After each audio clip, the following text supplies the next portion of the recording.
Early one morning, in front of a mansion in an affluent, predominantly white neighborhood, a black man in a garbage collector's uniform stood awkwardly. This was Ethan, 32 years old. His presence and demeanor quickly drew attention.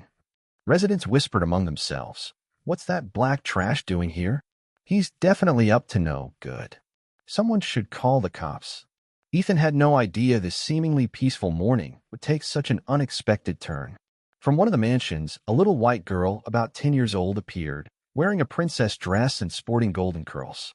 She walked right up to him, her small hand reaching out to take his. "I know what you're looking for," she said softly, but with surprising firmness. "Follow me, and I'll show you." Startled, Ethan hesitated but found himself following the determined girl. She introduced herself as Ruby and said she lived in the neighborhood. But before they could go far, a tall, broad-shouldered white man in his late 40s stormed out of the house, shouting, "Let go of my daughter. What are you trying to do to her?"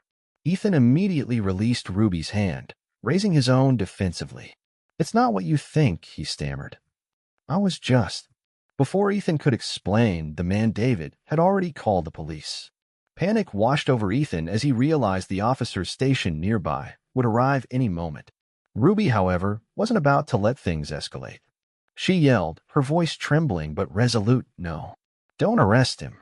I was just showing him the little hut I built in the backyard." Ethan quickly added, "It's all a misunderstanding. I didn't mean any harm." The police paused, observing Ruby's protective stance. Reluctantly, David pulled Ruby inside, muttering under his breath. Ruby glanced back at Ethan as they walked away, her eyes filled with an unusual mix of regret and determination. As the door closed, Ethan noticed a folded piece of paper in his pocket. Unfolding it, he read the message, "If you're looking for your wife, contact me." The note included instructions for entering the mansion, leaving Ethan utterly bewildered. The truth was, Ethan was searching for his wife. He and Eliana, a 30-year-old black woman, had been childhood sweethearts. Their love was pure, and despite their modest means, they faced life's challenges with positivity. Ethan worked as a garbage collector, while Eliana was a housekeeper for wealthy families. About a week ago, Eliana had taken a job with a family in this affluent neighborhood. The employer insisted on privacy, so Ethan didn't know which house she worked in. Since then, Eliana had gone completely silent. She didn't come home, answer her phone, or leave any trace behind. Ethan had desperately searched for her, asking around and reporting her disappearance to the police, but the authorities showed little interest in a case they deemed insignificant. With no other options, Ethan started wandering through the neighborhood, hoping to catch a glimpse of Eliana leaving a house or to find some clue. Days passed, and Ethan's hope dwindled. But Ruby's note felt like a lifeline in his darkest hour.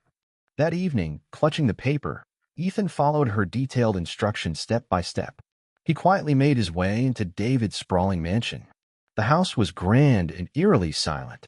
Ethan carefully made his way toward a beautifully arranged dining room, lit by flickering candles adorned with crimson roses and set with lavish dishes. Confusion washed over him. Was this the right place? Was this some kind of trap? He hesitated, wondering if he should turn back. Just then, Ruby's cheerful voice broke the silence. "Ethan, you made it." Ethan froze, his heart pounding, as he turned toward the sound. Ruby appeared before him, but she seemed much more mature than she had that morning, perhaps due to her makeup and attire. Her long golden hair was loosely styled, and she wore an elegant dress that highlighted a softness that seemed almost impossible for a 10-year-old. Ruby looked at Ethan, her eyes sparkling, and asked, "What do you think of me?" Ethan was stunned, but answered, "You look beautiful." But Ruby cut him off, her tone serious. "Don't say, but I'm not a child. Actually, I'm 38 years old. I suffer from a condition called reverse aging." She walked over to the table, took a stack of papers, and handed them to Ethan. The more he read, the more shocked he became. The Ruby before him was, in fact, a 38-year-old woman. She had been born wrinkled like an old woman, and as she grew older, her body regressed to that of a child. It was almost impossible to believe, and Ethan stood frozen, trying to process this bizarre information. But Ruby didn't let him linger in silence. She continued, "I'm David's wife, not his daughter. David is a brilliant scientist. We got married when I looked like a young 18-year-old. He's still working hard to find a cure for my condition.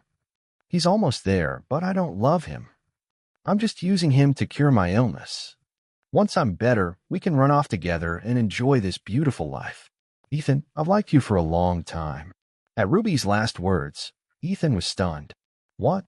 No, you look like a little girl. I'm already married. Ruby became furious at Ethan's rejection. She raised her voice. I told you, my illness will be cured soon. I'll be a normal woman again. How dare you look down on me? Ethan stammered. No, that's not what I meant. Then he suddenly had a thought and asked, but how will you be cured? Ruby smirked coldly. The black maids who come here are actually for David to use as test subjects for his treatments. Their youth and vitality are very, very useful. Ethan interrupted. Has my wife been taken for experiments too? Ruby replied indifferently. Yes, but don't worry. I'll replace her soon and become your wife. Ethan was speechless, stunned into silence, but he was trying to remain calm, a plan beginning to form in his mind. Ethan swallowed his chaotic emotions and calmly said to Ruby, Actually, I don't love Eliana anymore. After being together for so long, I've grown bored of her. I think I need someone interesting like you.